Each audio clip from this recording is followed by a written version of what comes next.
Bom dia a todos.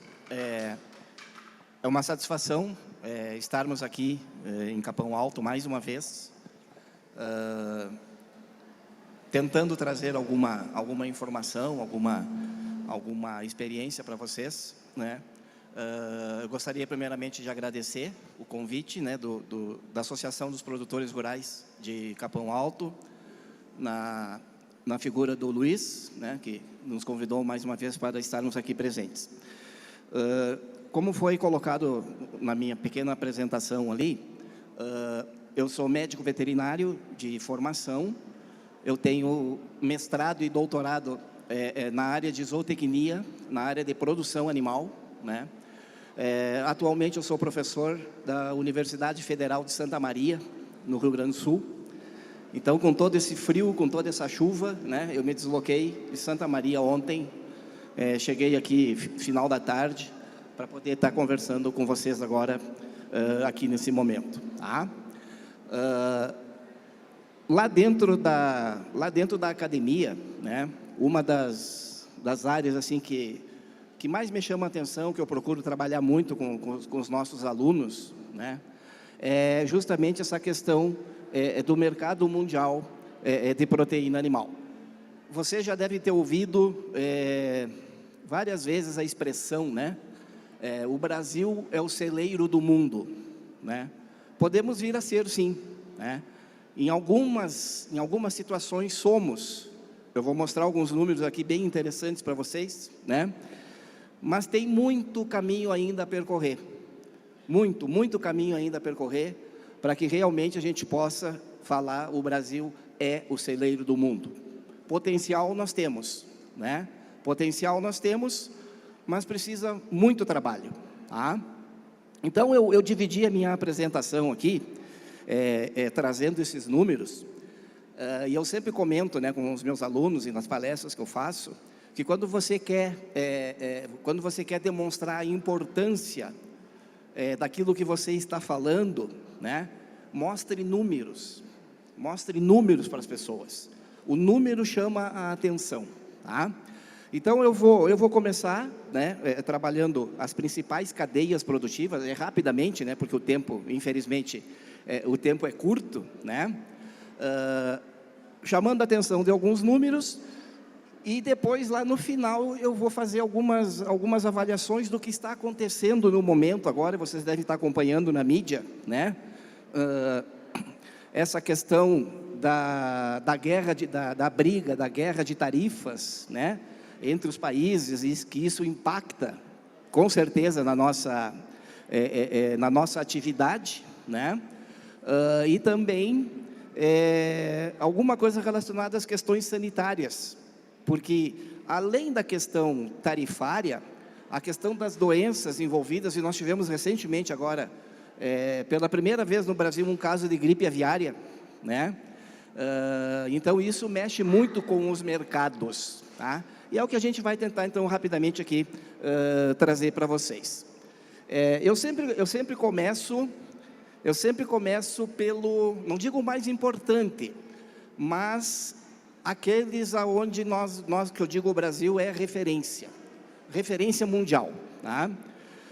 O Brasil, são dados atuais, gente, é o último dado disponível, tá? São os dados do fechamento do ano passado, né, de 2024, obviamente o de 2025 nós só vamos ter esses dados a partir do ano que vem, tá? O Brasil produziu, em 2024, arredondando ali, né, 15 milhões de toneladas de carne de frango. Tá? Essas 15 milhões de toneladas representou um valor bruto de produção de 106 bilhões de reais. É muito dinheiro envolvido, gente. Tá? É muito dinheiro, é muita produção. Tá? Nós exportamos daquelas quase 15 milhões de toneladas, nós exportamos 5,3 milhões de toneladas de frango, certo? Isso representou para o Brasil 9,9 bilhões de dólares na balança comercial. certo? Então, são números expressivos, como eu falo, né? No ano de 2024, nós fechamos no terceiro lugar no ranking de produção. Mas assim, por uma vírgulazinha ali, nós perdemos o segundo lugar, depois vai aparecer um outro dado ali. Em 2024, nós perdemos o segundo lugar para a China. Mas é praticamente o mesmo volume de produção, né? Só que esses 5,3 milhões de toneladas colocam o Brasil já há muitos anos, e 2024 não foi diferente, como o maior exportador de carne de frango do mundo. Tá? Já faz muitos anos que o Brasil é o maior exportador. 35,36% da produção é destinada ao mercado externo, e o consumo per capita brasileiro, ou seja, quanto que o brasileiro come de carne de frango por ano? 45,5 quilos habitante ano, certo? Esse, em números gerais, né, é o que a nossa avicultura de corte nos apresenta. Tá?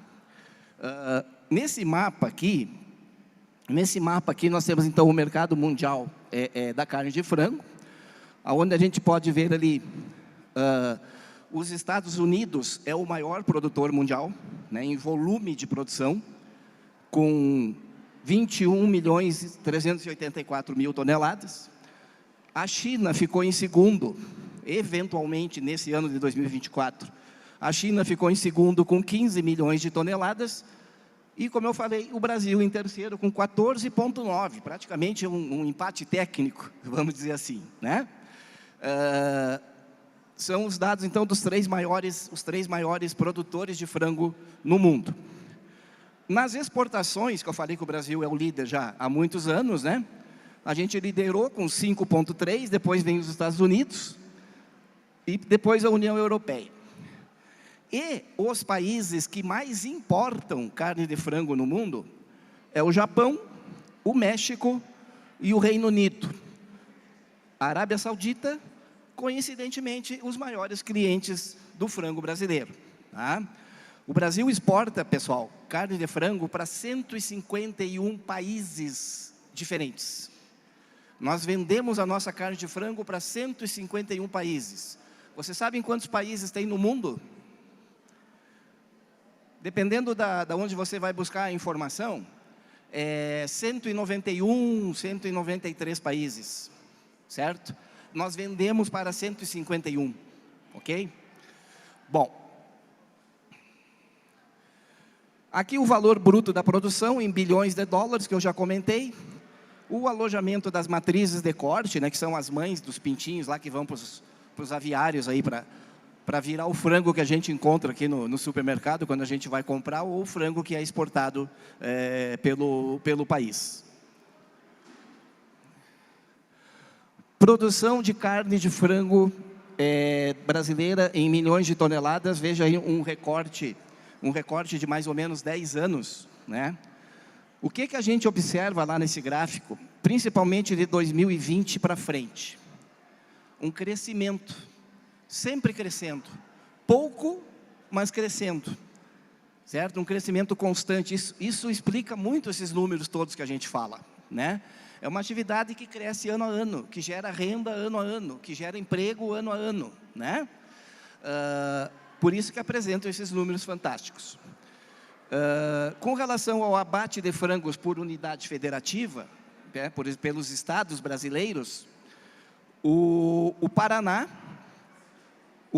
é o maior produtor de frango do Brasil, 40% mais ou menos, arredondando o número ali, né? 40% de todo o frango produzido no Brasil é no estado do Paraná. Em segundo lugar, vem Santa Catarina, né? Com 14% da produção, certo? E em terceiro lugar, o Rio Grande do Sul, com 11,5% da produção.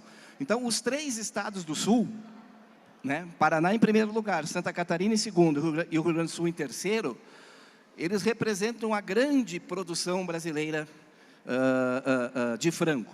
Obviamente que, com o passar dos anos, aí, muitas empresas que nasceram aqui em Santa Catarina, inclusive, né, que hoje formam aí a BRF, que formam a JBS, né, a Seara, a Sadia, a Perdigão, enfim, né? Essas empresas, obviamente, muitas delas migraram para outros estados do Brasil, muitas vezes na busca de um grão mais barato, né, em busca do milho, em busca de ficar mais perto do soja, né, para fazer essa produção.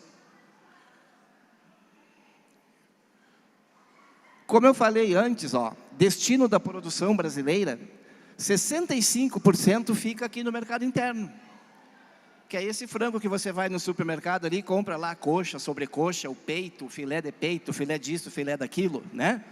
São esses 65% ali que ficam no mercado interno, e os 35% que é exportado, né? 2/3 ficam aqui dentro do país, esse 1/3 que é exportado, já nos coloca como o maior exportador de carne de frango do mundo. Tá? Um dado que ajuda a explicar um pouco esses números é o forte consumo interno. Né? A partir do momento que você tem um mercado interno consolidado, um consumo forte dessa proteína, você consegue se programar, então, para atender esse mercado interno, né? E gerar sobras para a exportação. Certo?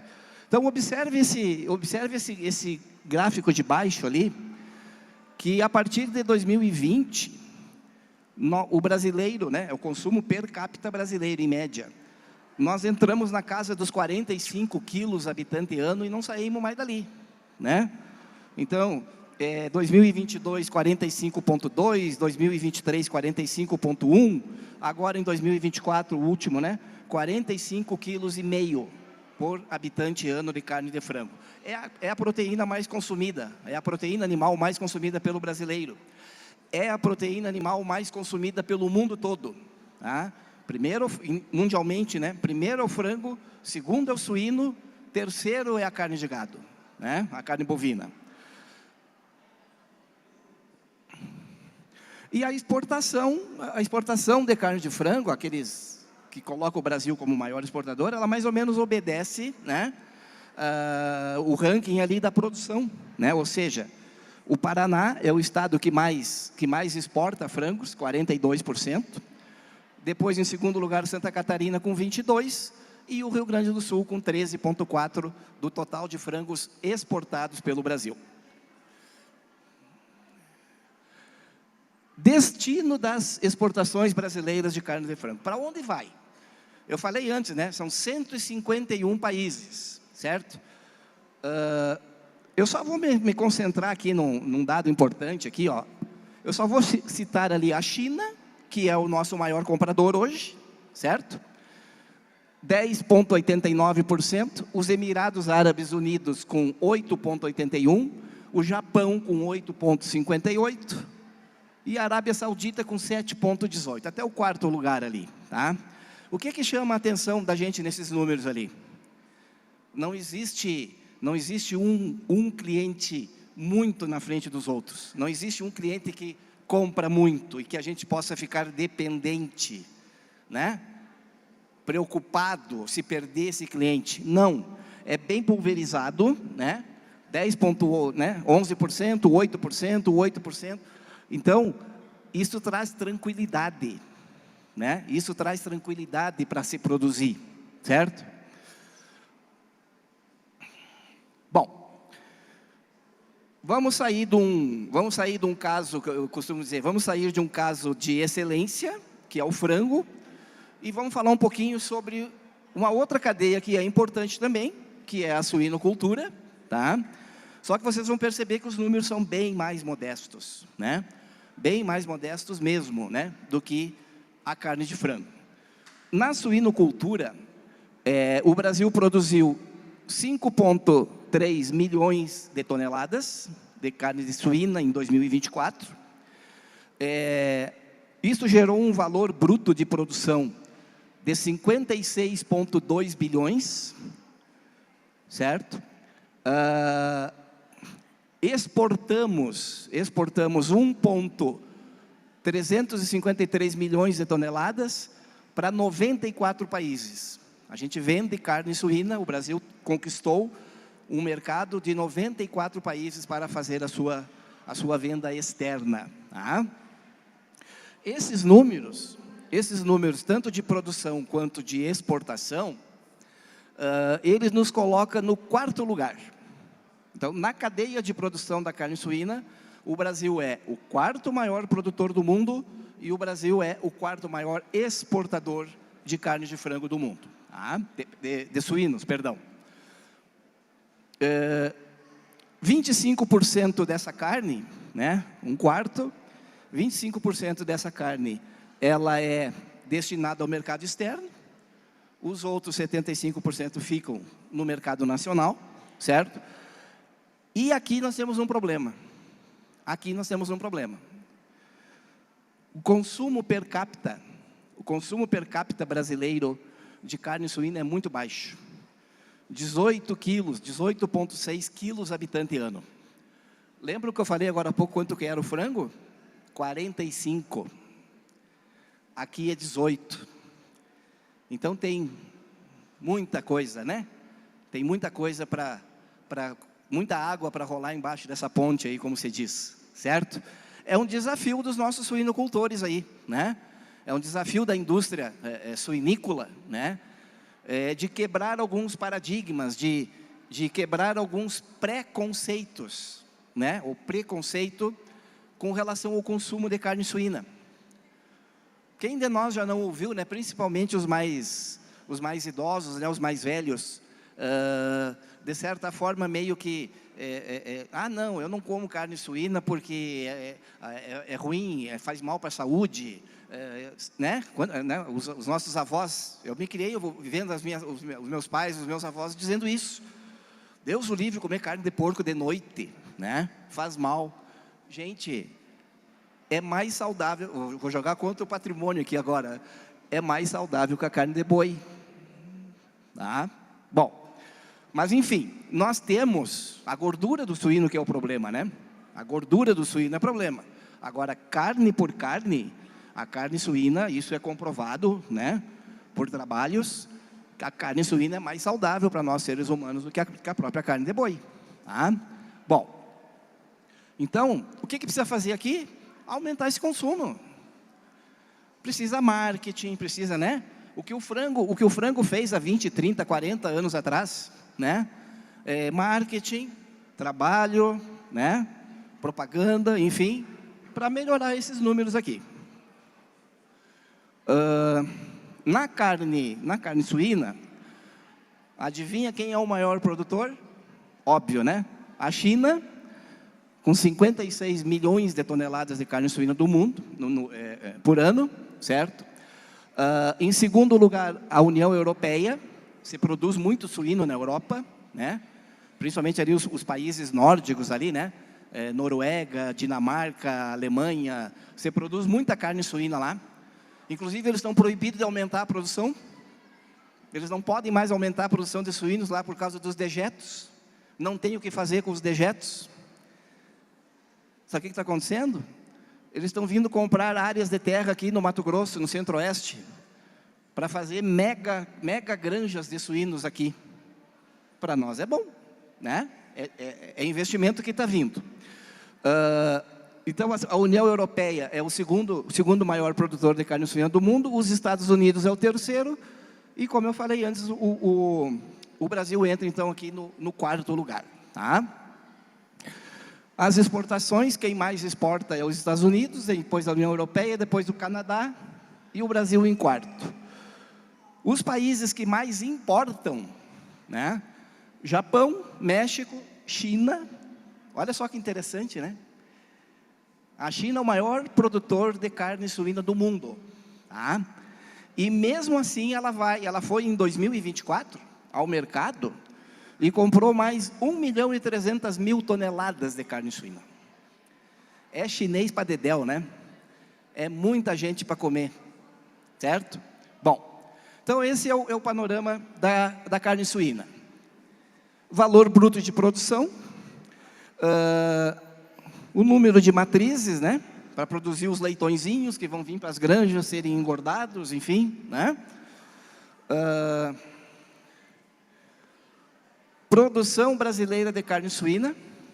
Apesar dos números não serem tão expressivos quanto, né, os números da avicultura, a gente observa naquele quadro de cima lá, ó, muito parecido o gráfico com o gráfico que eu acabei de mostrar ali da avicultura, né?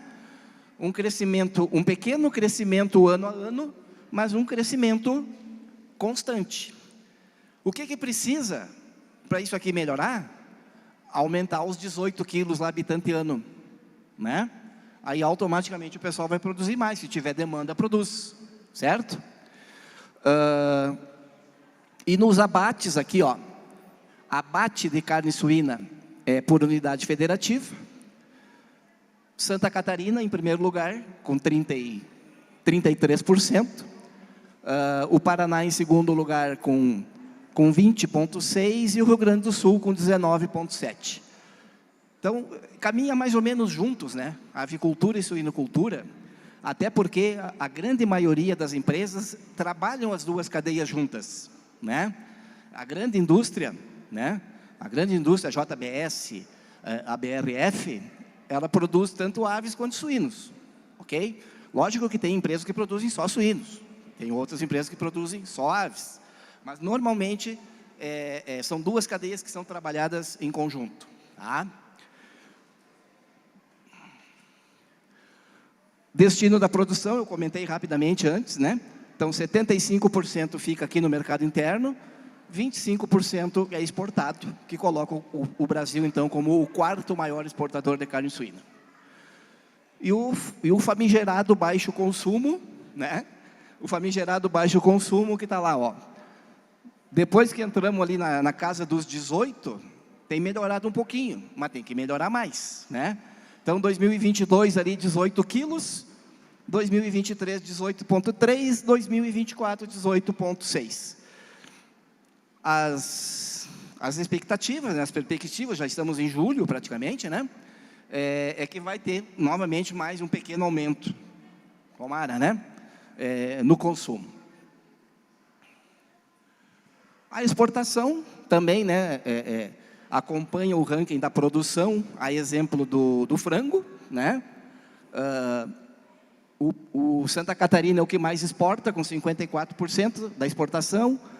Aqui inverte um pouquinho, que o Rio Grande do Sul é o segundo que mais exporta, com 21%. E aí o Paraná exporta menos, exporta em torno de 14%, arredondando os números, né? Destino das exportações. Só os 4 primeiros ali, para não perder muito tempo. Filipinas, 19%, China, 18%, Chile, 8%, Hong Kong, 8%. O que se observa aqui, novamente? Não temos um grande comprador, né? É diversificado, isso é bom. É bom.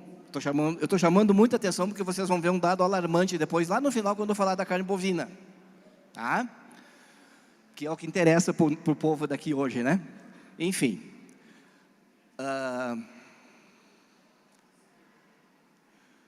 Ovos.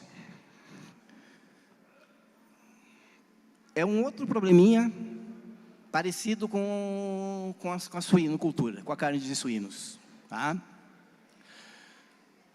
O Brasil produziu, em 2024, 57,7 bilhões de unidades. 57,7 bilhões de ovos, certo? Isso gerou um valor bruto de produção de 26,2 bilhões. Não exportamos praticamente nada, né? 18,5 mil toneladas. O ovo a gente mede por tonelada, não é por unidade, né? Para 81 países diferentes. Nós somos o 5º maior produtor de ovos. Apesar de produzir pouco, somos o 5º maior produtor, tá? E aqui está o grande problema. Consumo per capita brasileiro, 269 unidades por habitante, fechou o ano de 2024. Gente, isso é muito pouco, mas é muito pouco mesmo. Tá? Só para vocês terem uma ideia, os países que mais consomem ovos, certo? É na casa dos 400 ovos habitante ano. É mais de um ovo por dia, na média, certo? Aí alguém pode falar assim, ó, ah, mas eu como 5 ovos por dia. É um lagarto praticamente, né? Mas, em compensação, tem gente que não compra, não come, né? Então, o que acontece aqui? 269 unidades por ano. Isso aqui tem que, no mínimo, dobrar. Tem potencial para dobrar. E eu sempre falo para os meus alunos lá na academia, eu vejo aqui uma possibilidade de empreendedorismo também, certo? Por quê? Nós temos 2 situações aqui. Primeiro, tem que aumentar a produção. Segundo, vocês sabiam que 95% desses ovos que a gente compra lá no supermercado, é o ovo de mesa que a gente chama, né? Ovo de consumo humano, as galinhas estão em gaiolas. No Brasil, ainda 95% das galinhas que produzem esses ovos que nós compramos lá no supermercado estão em gaiolas. As gaiolas já estão banidas de toda a Europa e de todos os Estados Unidos, ou quase toda a Europa e quase todos os Estados Unidos. Aqui no Brasil, é Brasil, né? Jogaram lá para 2029, se não me falha a memória. É tanto número que às vezes eu acabo me perdendo também, né? Aqui ainda tem 95% das galinhas em gaiolas. Então, aqui que eu falo para os meus alunos lá, ó, vamos diversificar a produção. Vamos criar galinha solta no chão. Não pode ser num aviário fechado, não precisa ser solta, pode ser solta também, né? Porque as galinhas vão ter que sair das gaiolas. Vai chegar o dia que a gaiola aqui também não vai poder usar mais, né? Mas, enfim, valor bruto da produção, alojamento das matrizes, né? As mães das pintainhas que vão lá para os aviários de postura, de gaiola ainda, né? Enfim, produção brasileira de ovos, então, como eu falei antes, 57 bilhões fechou agora, 2024. Observe que tem o gráfico já não é igual aos anteriores ali, tem, né? É um mercado meio sazonal, vamos dizer assim, tá? Só que aqui agora inverte. Antes do sul aqui dominava, né, a produção de frango, domina a produção de frango. Quem produz ovo no Brasil é o Sudeste, tá? Então, a produção ela é extremamente concentrada no estado de São Paulo. Praticamente 30% da produção de ovos do Brasil é em São Paulo. Depois, Minas Gerais e Espírito Santo. São os 3 maiores produtores de ovos do Brasil, tá?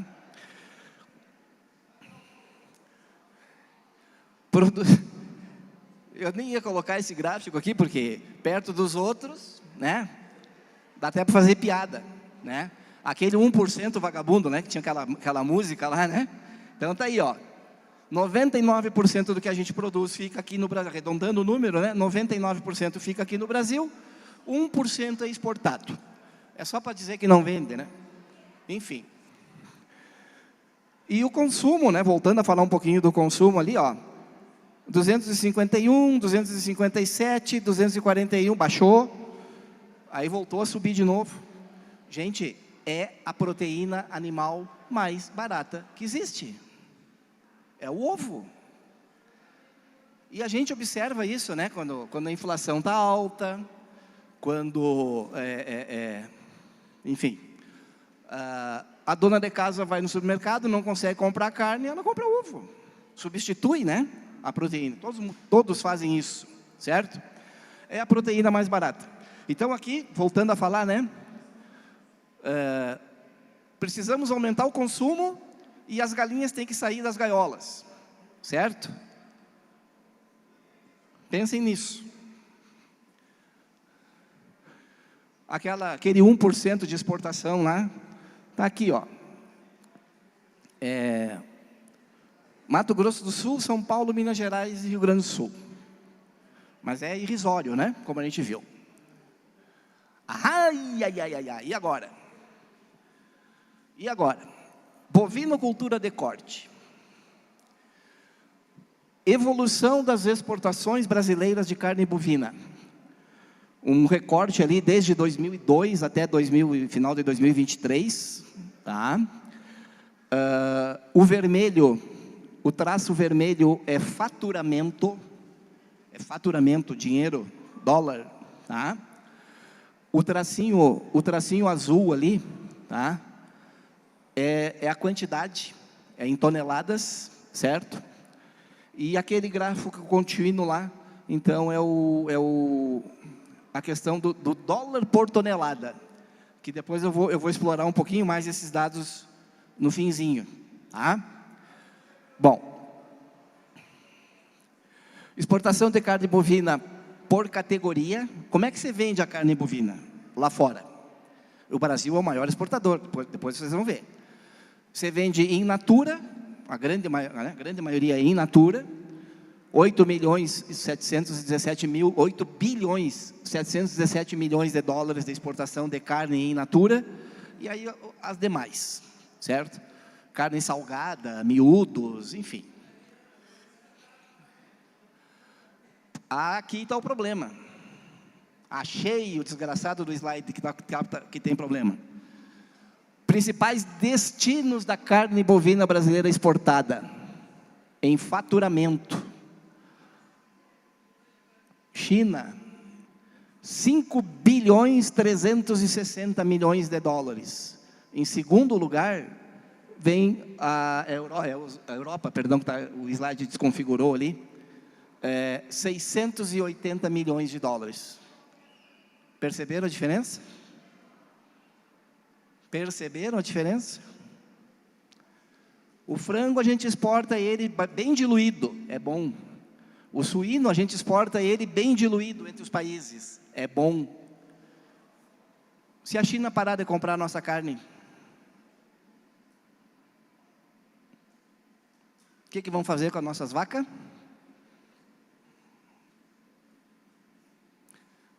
Bom, principais destinos, então, agora por volume, né? 57,2%, gente, 58% da carne exportada do Brasil vai para um lugar só, para um cliente só. Isso é extremamente perigoso. Extremamente perigoso, tá? É um trabalho. Depois eu vou jogar umas casquinhas de banana aqui para o Cuco, que vai fazer a outra palestra, né? Para ele me ajudar depois, tá? Isso aqui é perigoso. Histórico dos bovinos confinados.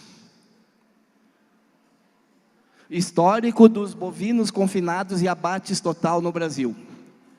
Um recorte ali também de 2002 até 2024, aonde nós vamos achar o seguinte dado: 82% dos nossos bovinos são criados a pasto. E somente 17,6% são confinados. Quando eu mostrar o número de, não sei se é a próxima tela ou mais para frente um pouquinho,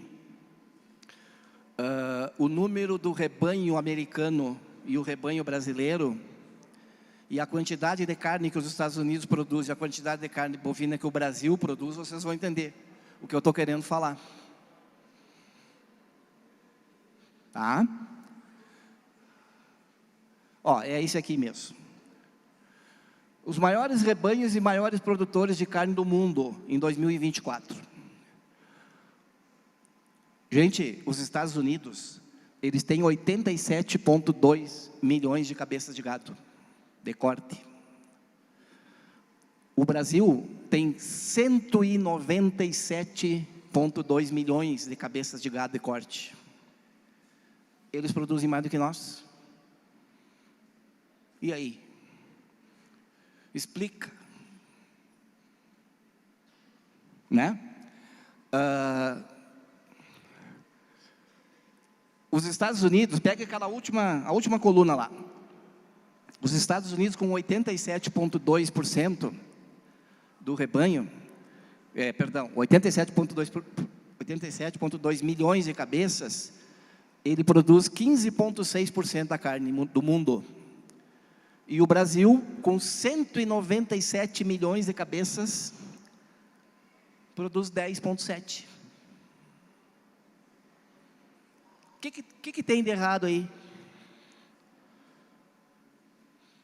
O pessoal da Bovinocultura de Corte que tem que responder. Por isso que eu disse que eu ia deixar umas casquinhas de banana aqui para o Cuco depois, né? A gente produz mal? Eu acho que sim. Precisamos melhorar? Precisamos implantar novas técnicas de reprodução? Inseminação artificial, IATF, transplante de embrião, né? Agora com a inseminação artificial aí, acasalamento, sei lá, não é a minha área, né? Não conheço a fundo isso aí. Mas a minha experiência me diz que nós temos que começar a trabalhar por aí. Nós temos que começar a trabalhar a questão comida para esses bichos, né? Nós estamos alimentando adequadamente os nossos bovinos? Por que o confinamento não é maior? Por que os Estados Unidos produzem tanta carne assim, com muito menos cabeças de gado do que nós? Porque eles confinam o máximo que eles podem. Eles confinam o que der para confinar, eles confinam. Certo? Bom. Mas nem tudo é desgraça, né? Aqui. Nós somos o maior exportador de carne bovina do mundo. A exemplo do frango. Primeiro lugar no frango, primeiro lugar na carne bovina. Tá? O Brasil exportou 3,29 milhões de toneladas. Em segundo lugar, a Austrália, a Índia, depois os Estados Unidos. A Índia, você sabe qual é o problema lá, né? Até acho que eu passei batido ali no slide que aparecia o número do rebanho da Índia. A Índia, obviamente, ela tem o maior rebanho do mundo, em número de cabeças, né? Só que por uma questão lá cultural, religiosa, né? A vaca é sagrada, né? Então, eles não exploram tudo que eles podem explorar lá, né? Mas eles têm o maior rebanho bovino do mundo, né? O maior rebanho comercial do mundo é o Brasil, certo?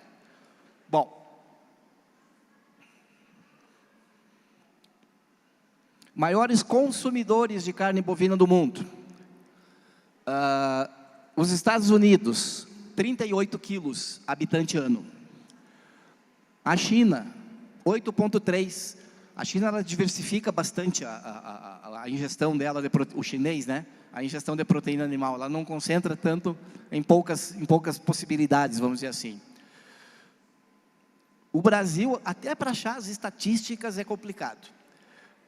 Quando eu estava preparando esse slide aí, eu fui buscar 3, 4 estatísticas diferentes, cada um com um número diferente. E bem diferente, não era pouca coisa, sabe?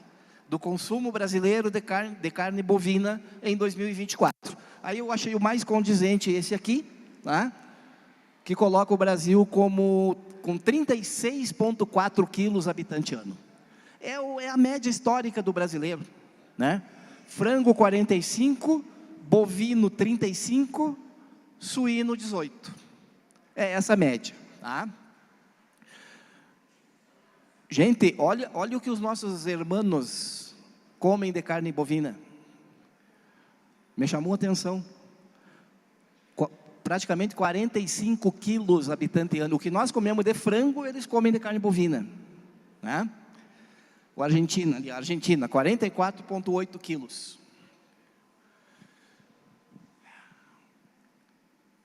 E aqui eu vejo o grande problema. Aqui eu vejo o nosso grande problema, tá? Na bovinocultura de corte. Vejam bem, o Brasil é o maior exportador, como eu comentei, certo? Mas veja que eu marquei em vermelho ali, por quanto nós vendemos a nossa carne.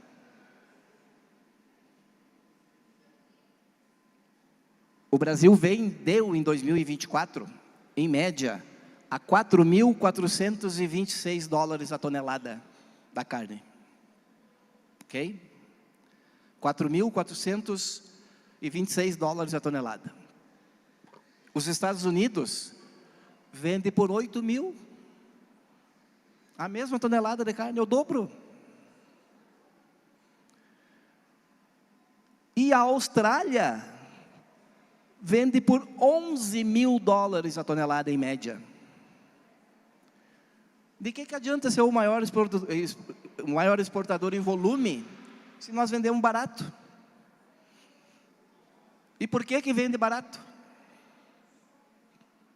Qualidade. Qualidade. Temos muito que crescer nessa parte, tá? Qualidade, certo? Os outros vendem mais caro, porque a qualidade da carne deles é melhor do que a nossa. No geral, né? No geral, estou falando no geral, certo? Então, temos muito que caminhar aí, tá? Temos muito que caminhar nessa situação aqui. Bom, para finalizar, eu estou meio perdido no tempo aqui, acho que está, né? Perspectivas. O que eu visualizo, assim, o que eu vislumbro, já que eu estou toda hora mexendo com esses números aí, né? Acompanhando o passado, o presente. O que a gente conseguiu entender um pouco, né? Nesse tempo todo. Vocês devem ter observado na mídia aí agora, né? O vermelhão ganhou lá nos Estados Unidos, né? O Durocão lá, né?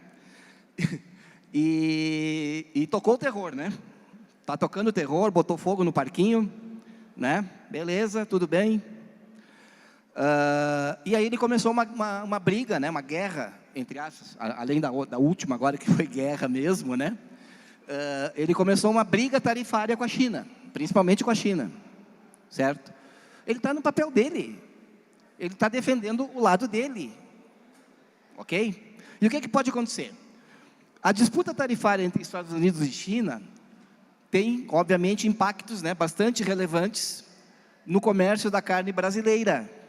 Por quê? Porque altera o fluxo global de oferta e demanda. A partir do momento que um deles, né, a China ou os Estados Unidos, mexe na tarifa, mexe no preço da tonelada de quem está comprando. Aí o que esse país faz? Ele vai buscar outros mercados. Ele vai buscar alguém que consiga vender, substituir aquele país que botou tarifa. Certo? Então, altera o fluxo global de oferta e demanda. O Brasil tem que ficar atento a isso. Em algumas situações nós vamos ganhar com isso, certo? Mas dependendo do jogo, nós podemos perder. Depende das negociações. Oportunidades para o Brasil como fornecedor de carne bovina. Já somos o maior, mas nós precisamos vender melhor, vender mais caro o nosso produto, tá? Quando a China impõe tarifas sobre a carne dos Estados Unidos, ela tende a buscar outros fornecedores, como o Brasil, Austrália e Argentina. Isso aumenta a demanda chinesa por carne brasileira. Mas o que a gente tem que fazer numa hora dessa aqui? Tá, nós vamos substituir a carne que vocês estavam comprando lá dos Estados Unidos, não querem mais negociar com o vermelhão lá? Tranquilo, nós entramos no lugar deles aqui, mas o preço agora é nós que vamos dizer. Certo? Bom, então, aumenta a demanda chinesa por carne brasileira, como foi observado durante os picos da guerra comercial de 2018 a 2020, e agora de novo, 2025. Resultado, crescimento nas exportações brasileiras para a China, tanto em volume quanto em valor. Esse é o sonho. Esse é o sonho. Aproveitar essa guerra lá deles, né? A guerra comercial, a guerra tarifária, e nós abocanhar esse mercado. Produção nós temos para isso. Certo? Precisamos melhorar o valor por tonelada. Valorização dos preços no mercado internacional, né? A saída parcial dos Estados Unidos do mercado chinês, então, reduz a concorrência, isso é bom. Isso permite que países como o Brasil pratiquem preços mais altos, como eu acabei de falar, já que a China paga mais para garantir o fornecimento. Vejam bem, o que acontece? Gente, isso aqui é tudo estratégia. Lá na academia, quando eu falo sobre isso com os meus alunos, eu digo assim, ó, é briga de cachorro grande, né? É briga de cachorro grande. São bilhões de dólares envolvidos aí num contrato. Você perde aqui, ganha ali, pega, não é ir tomar uma Coca-Cola ali no bar da esquina. São milhões de dólares, ok? Então, a saída parcial dos Estados Unidos reduz a concorrência. A China paga mais para garantir que vai receber. Senão passam fome. Eles não têm quantidade suficiente para, né, alimentar todo mundo. Se não vão comprar dos Estados Unidos, eles têm que comprar de alguém. Quem é esse alguém? Pode ser o Brasil, por que não? Ao preço que nós vamos ditar aí. Não vai ser 4.400 a tonelada, agora nós queremos 6, queremos 7, queremos 8. Tem que ter governo para isso, né? Bom, vamos lá. Redirecionamento da carne dos Estados Unidos para outros mercados. Aí temos que ter cuidado aqui, né? A carne dos Estados Unidos que não vai para a China, obviamente é redirecionada para mercados como o Japão, que é nosso cliente, Coreia do Sul, que é nosso cliente, né? Oriente Médio, enfim, a gente pode ganhar numa ponta e perder do outro lado. Tem que ficar atento com isso, certo? Bom, então isso aumenta a concorrência do Brasil nesses mercados, pressionando os preços e eventualmente reduzindo a margem de lucro. Podemos aumentar a nossa participação para o mercado chinês, eventualmente, mas também podemos perder para a carne americana em outros mercados, porque ela foi redirecionada, né? Então tem que ficar atento aqui. E aqui é aquilo que eu mostrei no gráfico ali, né, gente? É o que eu mostrei no gráfico. O Brasil passou a depender fortemente da China como principal compradora de carne bovina. 50% ou mais das exportações em valor nos últimos anos. Isso torna o setor vulnerável a mudanças diplomáticas ou sanitárias.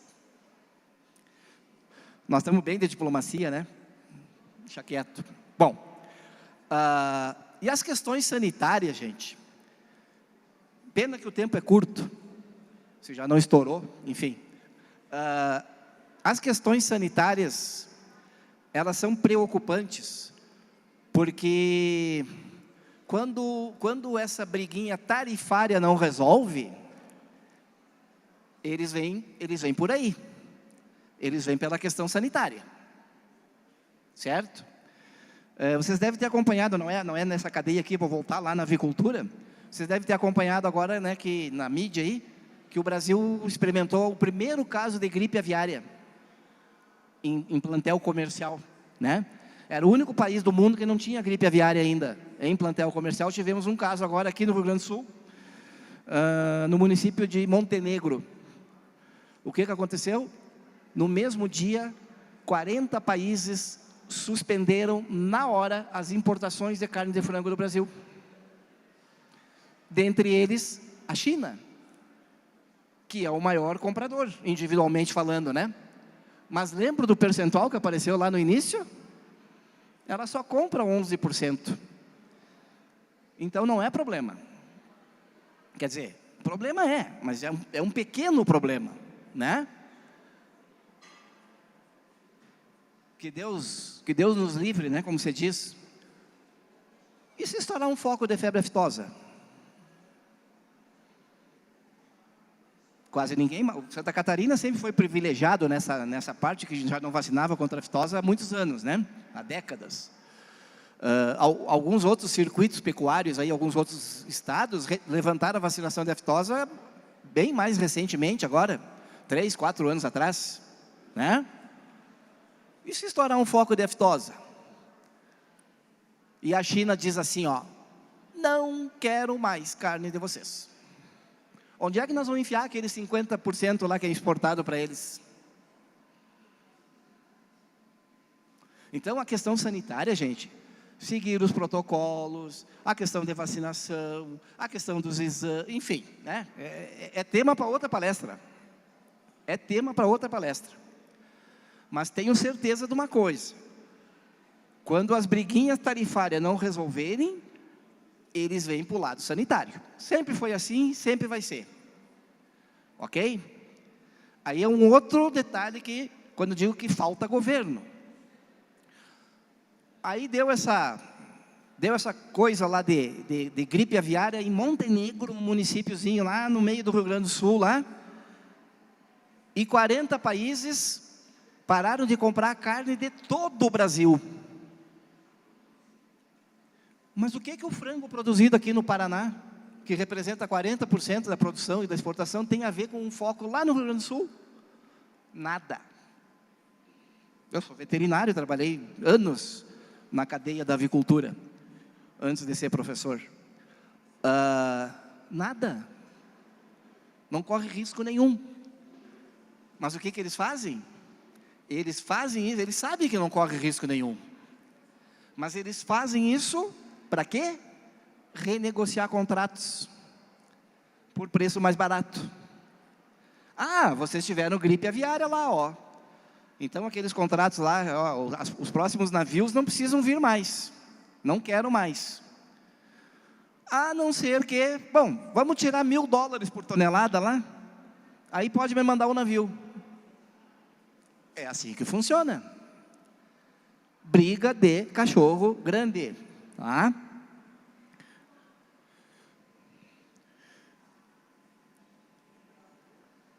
O que precisa, só para acabei passando, o que precisa, gente? O Brasil precisa fazer acordos sanitários com os países regionalizados. Tem que estar escrito lá no papel, ó, se deu um foco lá no Rio Grande do Sul, não exporta a carne do Rio Grande do Sul. Alguns acordos o pessoal faz por município, só não exporta a carne produzida lá no município que deu o foco. Mas não, né? Aí os bonitos lá em Brasília, não sei o que ficam fazendo, eu sei o que eles ficam fazendo, mas tudo bem. Não tem os acordos regionalizados. Aí pega o Brasil inteiro. Aí agora esses dias eu vi o ministro da Agricultura na televisão lá dizendo, não, porque agora nós vamos sentar lá com os nossos compradores e vamos tentar implementar um acordo sanitário regionalizado. Até pode ser que consiga, mas vai demorar. E o que passou, passou, não recupera mais. Né? Bom, é isso aí. Obrigado pela atenção de vocês. Se tiverem alguma dúvida, algum comentário, a gente fica à disposição.